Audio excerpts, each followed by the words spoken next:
नमस्कार व्यूअर्स, मैं हूं अमीश देवगन और आप इस समय देख रहे हैं सीएनबीसी आवाज पर टक्कर, क्योंकि रात के बज चुके हैं 9। समाजवादी पार्टी के सुप्रीमो अखिलेश यादव ने कहा है कि बीजेपी से नफरत की दुर्गंध आती है, इसलिए वो गौशाला बना रही है। तो मध्य प्रदेश में कांग्रेस पार्टी के विधायक और बड़े नेता राजेंद्र कुमार सिंह कह रहे हैं कि साधु संत और महामंडलेश्वर सांड जैसे हैं। ऐसे में सवाल है, क्या वोट बैंक के लिए देश की बहुसंख्यक की आस्था का मजाक उड़ाया गया है? क्या यह एक प्लान्ड एजेंडा है? आज इसी प्लान्ड एजेंडे पे सीएनबीसी आवाज की बड़ी टक्कर हम करेंगे।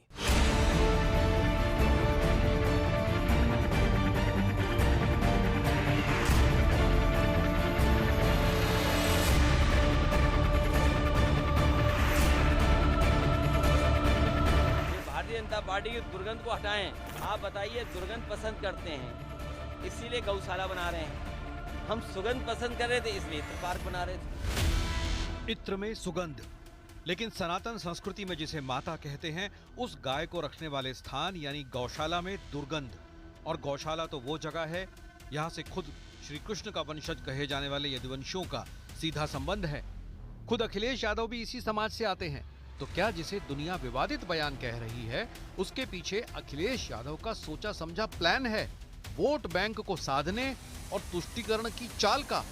अगर हिंदुस्तान में रह के सनातन से विरोध करते हो, गौ माता से आपको दुर्गंध आती है, यह देश साधु संतों में नंदी देखती है, गौ में माता देखती है। हिंदुओं से बदबू आती है। मोदी योगी जी को, भाजपा को हेट करते करते ये हमारी आस्थाओं पर इतना कड़ा प्रहार कर रहे हैं, इससे बड़ी चोट हम सब लोगों को पहुंची। अब कांग्रेसी नेताओं की सोच भी देख लीजिए। एमपी के पूर्व विधानसभा अध्यक्ष और मौजूदा कांग्रेस विधायक राजेंद्र सिंह साधु संतों पर प्रदेश कांग्रेस अध्यक्ष जीतू पटवारी की मौजूदगी में क्या कह रहे हैं?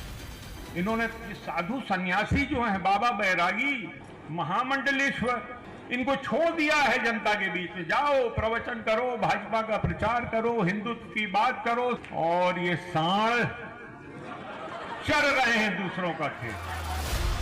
कहानी आगे बढ़ी तो उत्तराखंड कांग्रेस की एक नेता जिहाद पर ज्ञान देने लगी।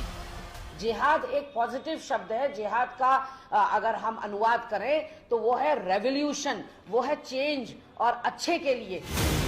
वैसे कांग्रेस के वरिष्ठ नेता और पूर्व केंद्रीय मंत्री शिवराज पाटिल तो यहाँ तक कह चुके हैं कि भगवान कृष्ण ने महाभारत युद्ध के दौरान अर्जुन को जिहाद का पाठ पढ़ाया था। श्री कृष्ण ने अर्जुन को गीता का सार दिया था। श्री कृष्ण ने अर्जुन को जीवन का दर्शन दिया था। जिहाद का संदेश कहां दिया था? देश और दुनिया को बताइए। मैंने एक्सप्लेन किया है कि लड़ाई करना जरूरी है, शक्ति का उपयोग करना जरूरी पड़ता है, जिहाद करना जरूरी है नहीं बोला है। लेकिन आज सबसे बड़ा सवाल है कि क्या नवरात्र और रामनवमी से ऐन पहले ये सभी बयान एक सोची समझी प्लानिंग है? इसी पर होगी देश की सबसे बड़ी बहस। और अब वक्त है सुप्रसिद्ध विश्लेषण का। ये देख लेते हैं सनातन के सीरियल तिरस्कार की क्रोनोलॉजी का विश्लेषण। गौशाला से दुर्गंध आती है अखिलेश बाबू को, अखिलेश यादव जी को। मीट की दुकान से में क्या सुगंध है, मैं ये प्रश्न पूछता हूं आज। कुंभ में दिखा मृत्यु कुंभ और लालू यादव ने कहा कि फालतू का आयोजन है। आक्रांताओं के नाम पर मेले को संस्कृति का हिस्सा बताया जा रहा है। अब राणा सांगा को गद्दार की संज्ञा दी जा रही है समाजवादी पार्टी के एक राज्यसभा सांसद पे, और उसके बचाव में पूरी पार्टी उतर आई है। क्रूर और निर्दयी औरंगजेब को सेकुलर बताने की पुरजोर कोशिश हो रही है। साधु संतों महामंडलेश्वरों को में सांड दिख रहा है कांग्रेस के नेताओं को। वक्फ पर कट्टर मौलानाओं के साथ खड़े होने की होड़ लगी हुई है। ये मैं आपको बिल्कुल एक बड़ा कंपैरिजन बता रहा हूं जो अपने आप में बहुत बड़ा है। सौगाते मोदी पर सवाल उठाया, धर्म के नाम पर मुस्लिम आरक्षण की खुलकर वकालत कर रहे हैं और संविधान बदलना चाहते हैं मुसलमानों को आरक्षण देने के लिए। इस तरह की लाइन ले रहे हैं कांग्रेस पार्टी के डिप्टी सीएम। बड़ा सवाल क्या है? बड़ा सवाल आज की तारीख में यह है कि सनातन पर सीरियल अटैक विपक्ष का सोचा समझा एक बड़ा प्लान है, एक बड़ा प्लान का हिस्सा है। मेरे साथ बात करने के लिए आज कई सारे मेहमान हैं। डॉक्टर अजय आलोक है मेरे साथ, भारतीय जनता पार्टी के नेता प्रवक्ता, उनका अभिनंदन है। मेरे साथ उमेश पुरी महाराज जी हैं, जूना अखाड़ा के, उनको मेरा प्रणाम है और अभिनंदन है उनको। मेरे साथ विवेक श्रीवास्तव जी हैं, उनका अभिनंदन है, जो कि लेफ्ट पार्टी के वरिष्ठ नेता हैं और प्रवक्ता भी हैं। मेरे साथ अंसार रजा जुड़ेंगे और राजकुमार भाटी जुड़ेंगे। आप तमाम लोगों का स्वागत है इस चर्चा में। लेकिन विवेक श्रीवास्तव, शुरुआत आपसे करता हूं, 50 सेकंड का वक्त आपके पास है। जी। गौशाला से दुर्गंध आती है और इत्र से सुगंध आती है। नहीं, ये किस कंटेक्स्ट में कहा गया है इसको समझने की जरूरत है। आपको गायों को प्रोटेक्ट करना है, बिल्कुल करना चाहिए। मैं एक एनिमल लवर हूँ, एनिमल राइट एक्टिविस्ट हूँ। स्ट्रे डॉग्स को मैं हॉस्पिटल्स पहुंचाता हूँ, खर्चे भी करता हूँ। लेकिन मेरा ये सवाल है कि अगर गायें हैं तो आप प्रोटेक्शन दीजिए ना, ड्रामेबाजी क्यों? हम तो देख रहे हैं साहब, एमसीडी में 25 साल तक यहाँ पे दिल्ली के अंदर बीजेपी का राज था, लेकिन गाय कूड़ा खाती है, वही गाय को छोड़ दिया जाता है। मैं आपसे गाय क्या खा रही है, गाय क्या पी रही है, मैं उसका विश्लेषण आपसे नहीं मांग रहा। मैं एक बहुत स्पष्टवादी सवाल आपसे लग रहा हूं। गौशाला से दुर्गंध आती है, यू आर फॉर इट, आप इस भावना से सही आप मानते हैं इसको? आ रहा हूं। हाँ, नहीं, देखिए, आप गाय की केयर करिए, लेकिन अगर गौशाला के अंदर से एक स्मेल आती है या हॉस्पिटल जाते हैं एक स्मेल आती है, तो इसको अगर एक हॉस्पिटल की बात ही नहीं है, गौशाला की बात है। विवेक जी, आप तो आप प्रश्न को समझ नहीं रहे। नहीं, तो गौशाला में जब आप बच्चों की शादी गौशाला में करेंगे? गोबर के बीच में कहां करेंगे आप बच्चों की शादी? आप बता दीजिए ना मुझको। जब बीजेपी वालों को बच्चों को पढ़ाना होता है तो विदेश भेज दो, जब बीजेपी वालों को बच्चों की शादी करनी हो तो 5 स्टार होटल बुक कर दो। नहीं, ये तो कोई विवाह तो करने के लिए बोल नहीं रहा आपको गौशाला के अंदर। वैसे गौशाला में तो सौभाग्य होता है, कोई जा पाता है तो वही करिए। लेकिन मैं आपसे पूछ रहा हूं, मतलब मीट की दुकान से जहां बकरे कटते हैं, जहां और क्या क्या कटता है, वहां आपको बदबू नहीं आ रही है, आपको गौशाला से बदबू आ रही है, दुर्गंध आ रही है। बिल्कुल, हाँ, लेकिन उसके लिए हमारी सरकार ने प्रावधान रखा है, हेल्थ इंस्पेक्टर रखा है, फूड इंस्पेक्टर रखा है, लाइसेंस दिया जाता है, बूचर हाउसेस, स्लॉटर हाउसेस के कायदे कानून है। लेकिन ये हिंदू धर्म का अपमान है, बीजेपी कह रही है। हमें सोचना चाहिए। बीजेपी कह रही है सनातन का अपमान। आप गायों की गो मेहनत से प्रोटेक्ट करिए। ओके, अजय देते हैं और कोई आप नहीं उठाते कदम, यह अपमान है। ओके, अजय लोक, मेक योर पॉइंट। अजय लोक,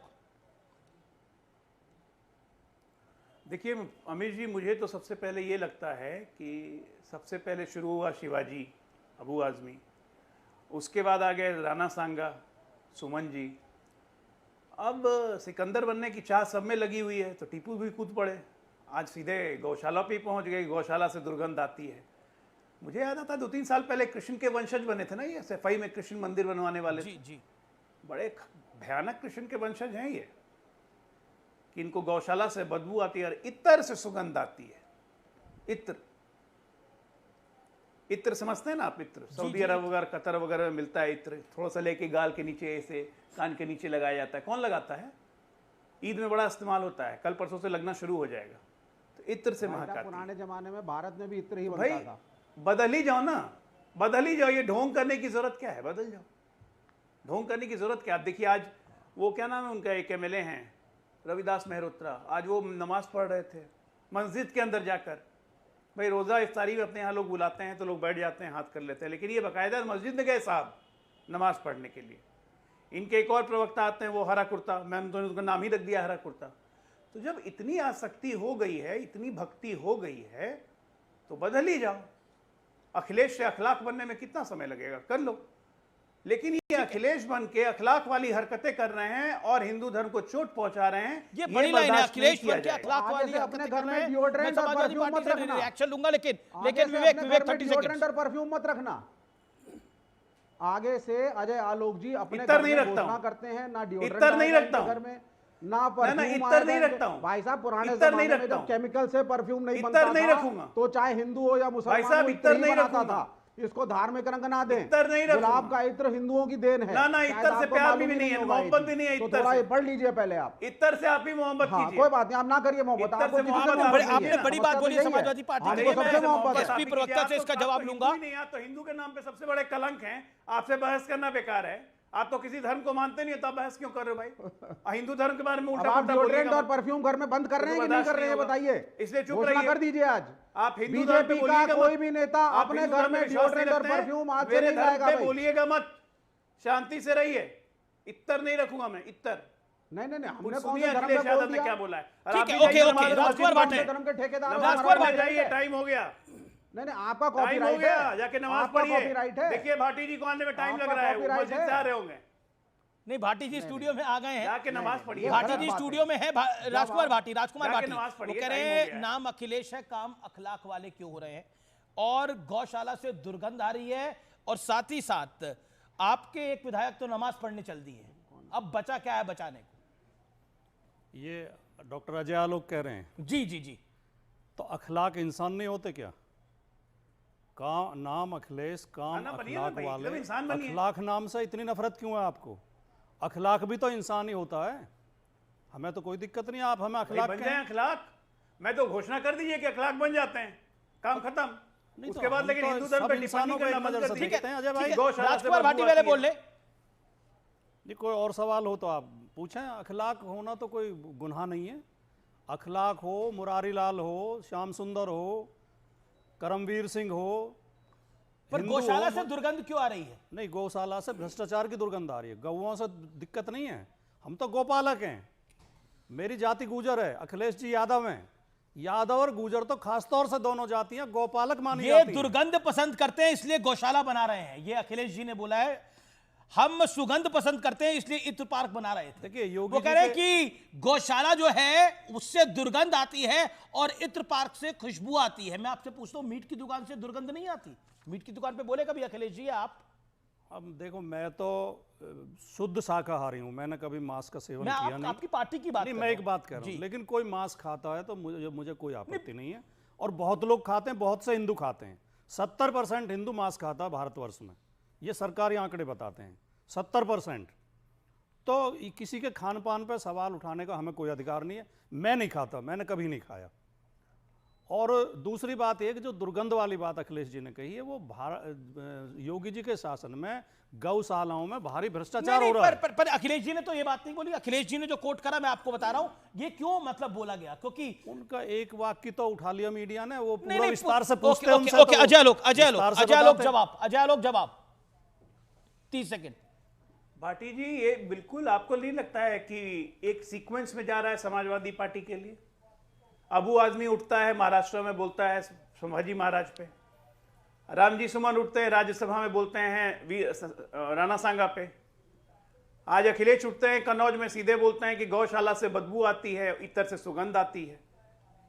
ये आप किसको खुश करने के चक्कर में लगे हो भाई? इसलिए मैंने कहा कि का नाम अखिलेश है, काम अखलाक वाले कर रहे हैं। हिंदू धर्म से इतनी घृणा हो गई, यादव होके, यदुवंशी होके, गाय माता से या गौशाला से घृणा हो गई, तो करेंगे क्या? इसलिए तो बोल रहा हूं, अखलाक बन जाइए। रामजी लाल सुमन दिक्कत हिंदू है या होगी नहीं फिर। है? अरे इनका तो बस आपके चलेगा ना, आपको संरक्षित बता दूं मैं, गुंडे अमित उनके जी। घर पर जाके इन हमला लोग कर ये रहे सत्ता हैं। में आ गए, इनका बस चलेगा तो ये सुअर को राष्ट्रीय प्राणी घोषित कर देंगे, ओके, नहीं, अभी क्योंकि सुअर खाना आपने इस्लाम में हराम है। डॉक्टर साहब सुन भी तो लें, बोले जाएंगे। आपने अभी हिंदू की बात उठाई, तो रामजी लाल सुमन को हिंदू मानते हैं कि नहीं मानते आप? आपकी मनमर्जी के बिल्कुल बोलेंगे, मानते हैं आपके हिंदू। मुताबिक बोलेंगे हिंदू तो आप बिल्कुल बोलने मानते हैं, देंगे, लेकिन राणा सांगा वरना आप उनके घरों पे बयान- हमले करेंगे। राणा जो सांगा पे आपको उनके किसी का बयान बोलना बिल्कुल पसंद निर्लज नहीं थे। आएगा, निर्लज तो वाले आप बयान थे। ऐसा समाज बनाना पूरे चाहते हैं राजपूत आप? समाज का अपमान किया उन्होंने, देश के नहीं तो आप पूरे देश के राजपूत समाज का अपमान किया उन्होंने, मेवाड़ को कलंकित किया उन्होंने।